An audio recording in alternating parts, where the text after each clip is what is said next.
So আমি এতিয়া early বেদিক পিৰিয়ডৰ বিষয়ে ডিসকাস কৰিম আৰ্লি বেদিক পিৰিয়ড আমি যাক আমি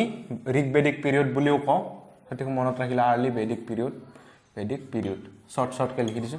আৰ্লি বেদিক পিৰিয়ড সো আৰ্লি বেদিক পিৰিয়ডত কি কৈছে যে এখিনিত ঋগবেদখন লিখা আছিল আৰু during this period the Aryans were mostly confined to this Indus region মানে কি কৈছে যে এই পিৰিয়ডটোত যেটো আমি 1500 বিসিৰ পৰা 1000 বিসি লৈকে কৈছো সেই 500 বছৰৰ সময়খিনিত আৰিয়ান বিলাক বেলেগ ফালে যোৱা নাছিল কৈছে যে তেওঁলোকে মোস্টলি কনফাইন্ড টু দিস এই ঠাইখিনিতে আবদ্ধ আছিল মানে বৰ্তমানৰ যিখন পাকিস্তান আৰু অকমান এনেকে অকমান ইফালে ৰাজস্থানখিনি এই ঠাইখিনিত তেওঁলোকে মোস্টলি কনফাইন্ড হৈছিল এইখিনি ঠাইতে তেওঁলোকে আবদ্ধ হৈছিল লেট বেদিক পিৰিয়ডত তেওঁলোকে কি হল they move towards eastern side এইফালে আহিল লেট বেদিক পিৰিয়ডত কিন্তু প্ৰথমখিনিতে যেটো আৰ্লি বেদিক পিৰিয়ডত আমি যিখিনি কথা পাতিম সো তেওঁলোকে কমপ্লিটলি আৰিয়ান বিলাক এইখিনি অঞ্চলতে আবদ্ধ হৈছিল মানে বৰ্তমানৰ পাকিস্তান অঞ্চলটোত আবদ্ধ হৈছিল তাৰপিছত কৈছে যে কেনেকৈ আমি গম পাও সো ঋগবেদত এটা ওয়াৰ্ড আছে মানে কি ঋগবেদ ৰিফাৰ্স সপ্ত সিন্ধু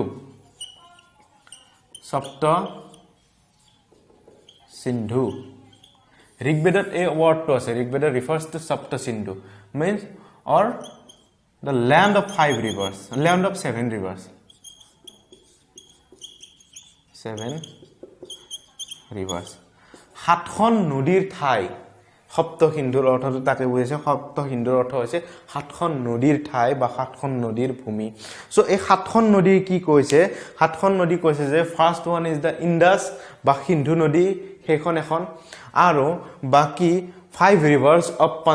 পাঞ্জাবৰ অলৰেডি মই আগৰ ক্লাছত পাঞ্জাবৰ 5খন ৰিভাৰৰ বিষয়ে কৈছো ৰবি জেলাম সেটলুজ সেনাব আৰু বিয়াস এই 5খন ৰিভাৰ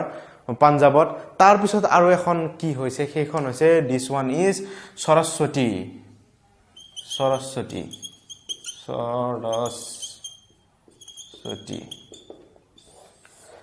তো সৰস্বতী ৰিভাৰ সিন্ধু কাউন্ট কৰি গৈ থাকিলে হল 7খন ৰিভাৰ হয় সিন্ধু ৰবি জেলাম সেটলুজ সেনাব আৰু বিয়াস আৰু লাষ্টৰ এখন হৈছে সৰস্বতী এই 7খন ৰিভাৰৰ ঠাই সো 7খন ৰিভাৰ কমপ্লিটলি ইয়াতে আছিল সো আমি গম পাম যে ঋগবেদৰ দ্বাৰা যেটো সপ্ত সিন্ধুৰ কথা মেনশন কৰিছে so they war mostly confined to this place তো ইয়াতে এটা আৰু এটা জানিবলগীয়া কথা ইয়াতে মানে কি এইটো তোমালোকৰ হিষ্ট্ৰীৰ বিষয় নহয় এইটো হৈছে জিওগ্ৰাফিৰ বিষয় যে মেপখন যেতিয়া মই এটলাস উলিয়াই লম তাত মই সৰস্বতী ৰিভাৰটো ক'ত পাম তো this Saraswati river does not exist. এই সৰস্বতী ৰিভাৰটো বৰ্তমান কতো পোৱা নাযায় অনুমান কৰা হৈছে এটো সৰস্বতী ৰিভাৰ আছিল আৰু এই সৰস্বতী ৰিভাৰটো ক'ত আৰম্ভ হৈছিল এই সৰস্বতী ৰিভাৰৰ উৎপত্তি স্থল এই ঠাইখিনি আৰাৱলী হিলছ বুলি কয় আৰাৱলী ৰেঞ্জ এই ঠাইখিনিত ইয়াতে পাহাৰ আৰাৱলী পাহাৰ ইয়াতে সৰস্বতী ৰিভাৰৰ উৎপত্তি হয় এনেকে আহি গুজৰাটৰ এইফালে গুজৰাটৰ এনেকে আহি গুজৰাটৰ ৰাণবকাঞ্চত সাবমাৰ্জ হৈ যোৱা বুলি কৈছে এইখিনিত আছে ৰাণবকাঞ্চ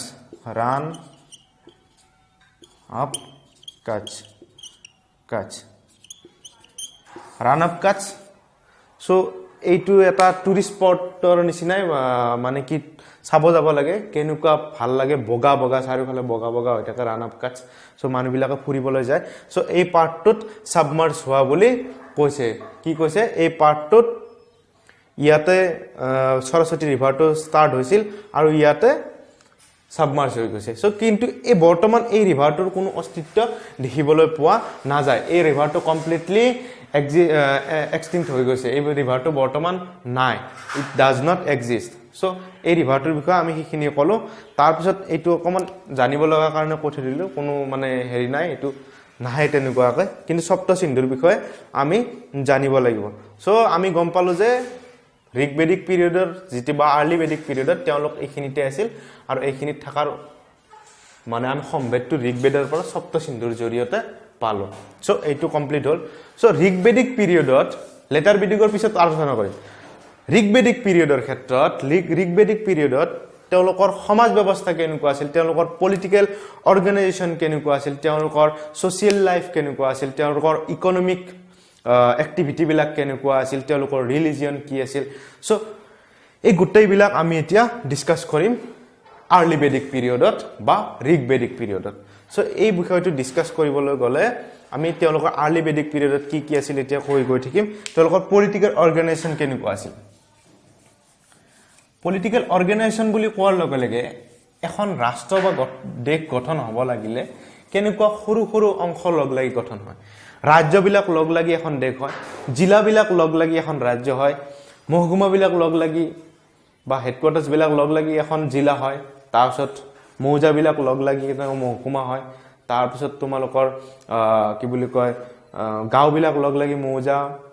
প্ৰতিটো গাঁওবিলাক লগ লাগি চুবুৰীবিলাক লগ লাগি গাঁও এখন হয় আৰু পৰিয়ালবিলাক লগ লাগি এককটা বহুকেইটা পৰিয়াল লগ লাগি শেষত গৈ এখন গাঁও হয় সো হেনেকে গৈ ৰাষ্ট্ৰৰ সৃষ্টি হৈছিল তো সেই সময়তো এখন ৰাষ্ট্ৰৰ সৃষ্টি হ'ব লাগিল সো আমি এতিয়া ডিসকাস কৰিম নাম্বাৰ 1 ঋগবেদিকৰ মানে ফিচাৰ্স বিলাক পলিটিক্যাল অৰ্গানাইজেশ্যন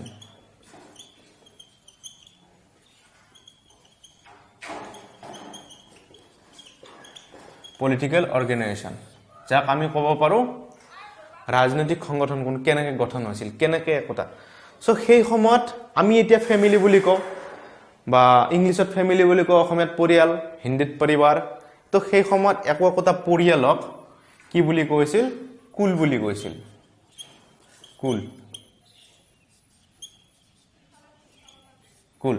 কুল বুলি কৈছিল একতা পৰিয়ালক কুল বুলি কৈছিল আমি আজিকালি ফ্যামিলি বুলি কওঁ আমাৰ পৰিয়াল তোমালোকৰ পৰিয়াল আৰু আজিকালি তো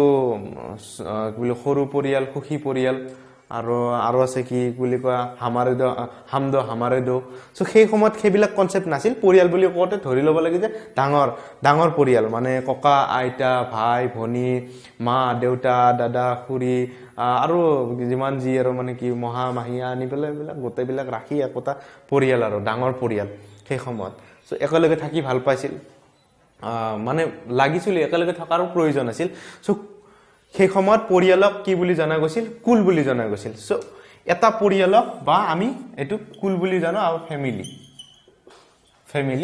আৰু এই কুল প্ৰতিটো পৰিয়ালৰে একোজন হেড থাকে দিস কুল ওয়াজ হেডেড বাই দা গ্ৰহপতি সো পৰিয়ালৰ মুখ্য মানুহজনক কি বুলি কৈছিল আমাৰ পৰিয়ালৰ মুখ্য মানুহজনে আমাৰ দেউতা বা ককা থাকিলে ককা দেউতা ককা নাথাকিলে দেউতা তেনেকুৱা বা কোনো নাথাকিলে মা হয় বা তেনেকুৱা সো সেই সময়ত পৰিয়ালৰ যিজন মানে হেড তেওঁ গ্ৰহপতি বুলি কৈছিল সো গ্ৰহপতি হল সো এটা পৰিয়াল তোমালোকৰ এটা পৰিয়াল আমাৰ এটা পৰিয়াল আৰু মোৰ কাৰোবাৰ এটা আমাৰ গাঁৱৰ আৰু এটা পৰিয়াল সো এনেকৈ বহু কেইটা পৰিয়াল বা কুল লগ হৈ এইটো কুল লগ হৈ শেষত এটা কি হল শেষত এখন গ্ৰামা হল গ্ৰামা বুলি কয় যাক গাঁও বুলি কয় এইটো এটা পৰিয়াল এনেকৈ বহু কেইটা পৰিয়াল লগ হৈ এই গোটেইটোক আমি কি বুলি কম গ্ৰামা ইংলিছত যাক ভিলেজ অসমীয়াত যাক গাঁও সো সেই সময়ত সেই ভিলেজক কি বুলি কৈছিল ঋগবেদত আমি পাওঁ যে সেই ভিলেজক গ্ৰামা বুলি কৈছিল সো আমাৰ গাঁৱৰ গাঁওবুঢ়া আমাৰ গাঁৱৰ যিজন হেড তেওঁক আমি জানো যে গাঁওবুঢ়া সো তেতিয়া সেই হেডজনক গাঁওবুঢ়া নকৈ কৈছিল গ্ৰামিনী সো গাঁওবুঢ়াজনক গাঁওবুঢ়া বুলি নকৈ সেই সময়ত কৈছিল গ্ৰামিনী মানে গাঁৱৰ যিজন হেড তেওঁক গাঁওবুঢ়া নকৈ গ্ৰামিনী বুলি কৈছিল তেওঁ এতিয়া গম পালে যে গ্ৰামিনী কাক কয় গাঁৱৰ যিজন মুৰব্বী মানে গ্ৰামা was headed by গ্ৰামিনী সো এইটো হল তাৰপিছত আকৌ গাঁও বহু কেইখন লগ লাগি আকৌ এবাৰ আকৌ গাঁও কেইখনতো লগ লাগিব লাগিল গাঁও বহু কেইখন লগ লাগিল এনেকৈ এখন গাঁও লগ লাগি এবাৰ আকৌ হল এইটো বিশু আমাৰ যেনে গাঁওবিলাক লগ লাগি মৌজা হয় সো সেই সময়ত হৈছিল গাঁওবিলাক লগ লাগি বিশু বুলি কৈছিল আৰু Vishu was headed by Biswapati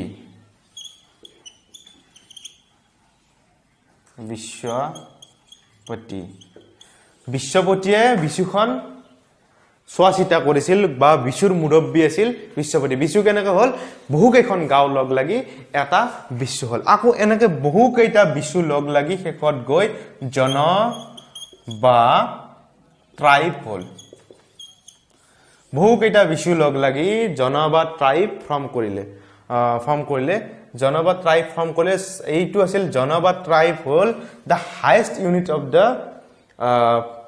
বৈদিক কালচাৰ পলিটিকেল ইউনিট বুলি কোৱালে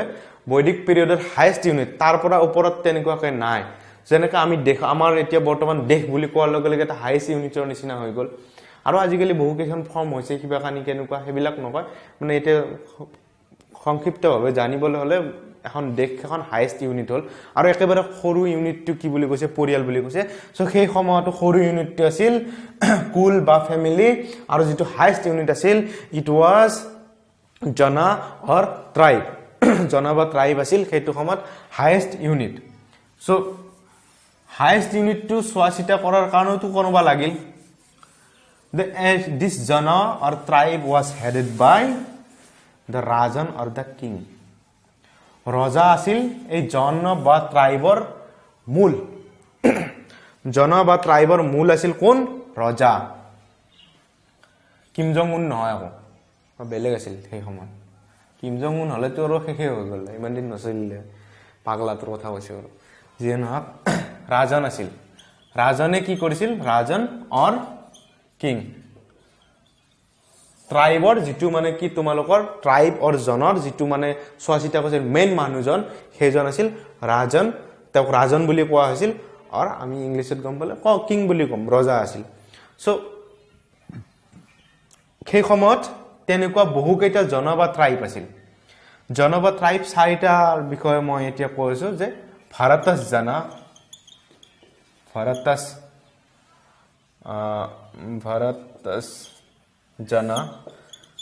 তাৰপিছত এটা দ্বিতীয়তে আছে মৎস্যস জনা থাৰ্ড নাম্বাৰ ইজ ইয়াদুস জনা আৰু ফোৰ্থ নাম্বাৰটো কি আছিল প্ৰথমটো হ'ল ভাৰতস জনা মৎস্য জনা ইয়াদুস জনা লাষ্ট ওয়ান আছিল পুৰুষ জনা এই চাৰিটা জন আছিল এলোকৰ মাজত ফাইট চলি থাকিল কিবা 10টা মানুহ আছিল আৰু হেবিলাকৰ বিষয়ে ইমান ডিটেইলছ নাজানো এইকিটা প্ৰধান বুলি ধৰি লৈছো সো এই জনা বা ট্ৰাইব আছিল এলোকৰ প্ৰত্যেকৰে একোজন ৰজা আছিল বা কিং আছিল সো তেওঁলোকে শাসনভাৰ চলাইছিল সো ইয়াত আৰু এটা কথা জানিব লাগিব পলিটিক্যাল আমি অৰ্গানাইজেশন বুজি আছো তো সো পলিটিক্যাল অৰ্গানাইজেশন আৰু এটা জানিবলগীয়া কথা হ'ল যে সেই সময়ত না ডেমোক্ৰেসি আছিল না ডিক্টেটৰশিপ আছিল না মিলিটাৰী সিস্টেম আছিল সেই সময়ত মিলিটাৰী আছিল কিন্তু মিলিটাৰী শাসন ব্যৱস্থা নাছিল সেই সময়ত আছিল মনাৰ্কি যাক আমি ৰাষ্ট্ৰযন্ত্ৰ বুলি কওঁ সেই ৰাষ্ট্ৰযন্ত্ৰৰ শাসন ব্যৱস্থা আছিল ৰজাই সকলো আছিল ৰজাই প্ৰধান আছিল ৰজাই যি সিদ্ধান্ত লয় সেই সিদ্ধান্ত সকলোৱে মানিব লাগিছিল সেইটো ৰাষ্ট্ৰযন্ত্ৰ চলি আছিল আৰু the succession was hereditary মানে কি ৰজাৰ পিছৰজন তেওঁৰ বংশৰ পৰাই হয় ৰজাৰ পিছৰ ৰজাজন ৰজা যেতিয়া ঢুকাব বা কিবা হ'ব তো ৰজাৰ পিছৰ ৰজাজন তেওঁলোকৰ বংশৰ পৰা হ'ব তেওঁৰ সন্তান হ'ব নহয় বা কিবা তেওঁৰ নিজৰ বংশৰ পৰাই ৰজাৰ বংশৰ পৰাই ৰজা হ'ব সো সেই সিস্টেমটো আছিল সো তেওঁলোকৰ না ডেমোক্ৰেসি আছিল না ডেমোক্ৰেসি বহুত পিছত হৈছে সো ইণ্ডিয়াৰ ক্ষেত্ৰত ক'ব গ'লে ইণ্ডিয়া আমাৰ বৰ্তমান কি আছে ৰিপাব্লিক ডেমোক্ৰেসি ইণ্ডিয়া অকল ডেমোক্ৰেসি নহয় ৰিপাব্লিকো গণতান্ত্ৰিক গণৰাজ্য ইণ্ডিয়া তো সৌদি আৰবত মনাৰ্কি সিস্টেম চলি আছিল তাৰ পিছত তোমালোকৰ নৰ্থ কোৰিয়া আমি অলৰেডি কৈছো যে কিম জং উন তাত ডিক্টেটৰশিপ চলি আছে সো এইটো হৈছে কি আমি কি ডিসকাস কৰিলো যে ৰজাৰ শাসন চলিছে ৰজাৰ পুতেকে ৰজা হয় পলিটিক্যাল অৰ্গানাইজেশনৰ ভিতৰতে আছে আমি বেলেগ ফালে যোৱাই নাই তাৰ পিছত আৰু এটা ইম্পৰ্টেন্ট কথা কি কৈছে যে the rajan was assisted by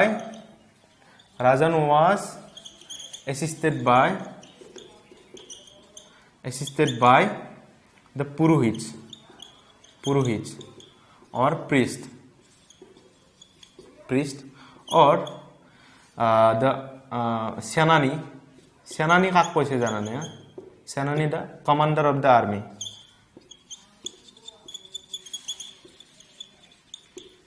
the military or army সৈন্য সামন্তৰ হেডজনক আমি ইয়াতে সেনা বুলি কওঁ সো সেনা শব্দটো এইটো সেনানীৰ পৰা আহিছে সো সেনানীজন হৈছে কমান্ডাৰ সেনাপতি তাৰ পৰা আহিছে আৰ্মিৰ হেড আমি বৰ্তমান যেটো সেনাপতি বুলি কওঁ বা কমান্ডাৰ বুলি কওঁ হেতু সেনানী তাৰ ওয়াৰ্ডৰ পৰা আহিছে সো প্ৰতিজন ৰজাকে শাসনভাৰ সুকলমে চলাই নিবৰ কাৰণে লগত মন্ত্ৰী সকল লাগে so Indian prime minister also হয় না আমাৰ প্ৰাইম মিনিষ্টাৰ জনো ইজ এসিস্টেড বাই কোন বিলাক আৰ লগৰ আদাৰ মিনিষ্টাৰ্স যেনে গৃহমন্ত্ৰী থাকে বিত্তমন্ত্ৰী থাকে আৰ বিভিন্ন ধৰনেৰ মন্ত্ৰী থাকে ঠিক সেই সময়ত ৰজাক সহায় কৰাৰ কাৰণে মন্ত্ৰীৰ নিচিনাকৈ পুৰোহিত বিলাক থাকিছিল বা সেই সকলক প্ৰিষ্ট বুলি কোৱা আছিল প্ৰিষ্ট বিলাক থাকিছিল বা আৰু তেওঁ সহায় কৰিছিল আৰ্মিৰ যিজন হেড বা কমান্ডাৰ বা সেনাপতি তেওঁ সহায় কৰিছিল যে নহয় সেইকাৰণে তো শাসন কৰিব পাৰিছিল নহলে আগলাই পালে তো মানে সেই কত ৰজা হৈ থাকিল বাকি কাষত মানুহ থাকা কাৰণে ৰজা যে নহক তাৰ পিছত কি হল এটো আমি বুজি পালো যে ৰজা কেনেকৈ শাসন মনাৰ্কি সিস্টেম চলিছিল সো আমাৰ এতিয়া বৰ্তমান আমাৰ যিকোনো আইন চাইন বনাব লাগিলে বা বিষয় কিবা আলোচনা হ'ব লাগিলে ক'ত হয় আপাৰ হাউস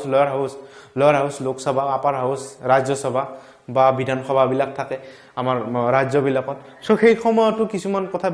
ডিসকাস কৰাৰ কাৰণে আলোচনা কৰাৰ কাৰণে তো দুটা বডিজ থাকিছিল there were two bodies one was Sabha and second ওয়াজ সমিতি আমি আজিকালি দুটা একেলগে সভা সমিতি বুলি কওঁ সো সেই সময়ত বেলেগ বেলেগ আছিল সভা এটা বেলেগ বডি আছিল আৰু সমিতি এটা বেলেগ বডি আছিল so Sabha consist of the old peoples মানে সকলো বুঢ়া মানুহবিলাকে সভাত থাকিছিল বুঢ়া একাছিল বুঢ়া বুঢ়ী কি আছিল কাহিনীটো তাই সেই বুঢ়াবিলাকে সভাখন বনাইছিল তাত সব বুঢ়াবিলাকে থাকিছিল আমাৰ ঘৰৰ বুঢ়াটোক গলৈ বুঢ়া যা মানে এনেকুৱা আৰু এই সভাত অলপ জয়েন কৰ সো আৰু যিবিলাক আৰু সমিতিৰ ক্ষেত্ৰত কি আছিল every people can join in the সমিতি মানে প্ৰত্যেকজন পিপল মানুহে মানে কমন মানুহে সাধাৰণ মানুহে ইয়াতে জয়েন কৰিব পাৰে সমিতিত সকলো ধৰণৰ বুঢ়া ডেকা বাচ্চা মহিলা পুৰুষ মহিলা বুলি কোনো কথা নাই সবে ইয়াতে সমিতিত জয়েন হ'ব পাৰে কিন্তু সভাৰ ক্ষেত্ৰত স্পেসিফিক্যালি কি আছিল যে only can all people can join বুঢ়া মানুহখিনিহে তাত জয়েন কৰিব পাৰে কিন্তু সমিতিৰ ক্ষেত্ৰত সকলোৱে একেলগে জয়েন কৰিব সো এনেকে কি গম পালো আমি সভা সমিতিৰ বিষয়ে গম পালো তেওঁলোকৰ জন বা ট্ৰাইব কেনেকৈ গঠন হৈছিল সেইটো গম পালো কেনেকৈ কুলৰ পৰা গৈ গ্ৰামা হল গ্ৰামাৰ পৰা কেনেকৈ বিশু হল বিশুৰ পৰা কেনেকৈ জন হল সো হেৰিৰ বিষয়ে কি কয় জনৰ হেডজনক ৰাজন বুলি কয় বিশুৰ হেডজনক বিশ্বপতি বুলি কয় গ্ৰামৰ হেডজনক গ্ৰামিনী বুলি কয় আৰু কুলৰ যিজন হেড গ্ৰহপতি বুলি কয় সো এবিলাক তেওঁলোকৰ পলিটিক্যাল অৰ্গানাইজেশন বিলাক আমি ডিসকাস কৰিলো তাৰ পিছত ৰজাৰ কেনেকৈ ৰজাৰ পিছত ৰজা হয় ৰজাৰ পুতেকে ৰজা হয় মনাৰ্কি সিস্টেম কেনেদৰে চলি আছিল সেই বিষয়ে ডিসকাস কৰিলো তাৰ পিছত আৰু কি ডিসকাস কৰিলো যে ৰজাক কেনেকৈ কোনে সহায় কৰে ৰজাক মন্ত্ৰীৰ নিচিনাকে পুৰোহিত বিলাকে সহায় কৰে সেনাপতি বিলাকে সহায় কৰে তাৰ পিছত আৰু লাষ্টত কি গম পালো যে দুটা বডি আছিল সেই বডি দুটা কি সভা আৰু সমিতি সভাত কোন থাকে সেই বুঢ়া মানুহবিলাক থাকে সমিতিত কি থাকে সমিতিত থাকে সকলো প্ৰকাৰৰ মানুহে সমিতিত জয়েন কৰিব পাৰে সো আমি নেক্সট ভিডিওত আকৌ কি ডিসকাস কৰিম নেক্সট ভিডিওত ডিসকাস কৰিম social life of the Vedic people বা বৈদিক কালচাৰৰ সোশ্যাল লাইফৰ বিষয়ে আমি নেক্সট ভিডিওতে ডিসকাস কৰিম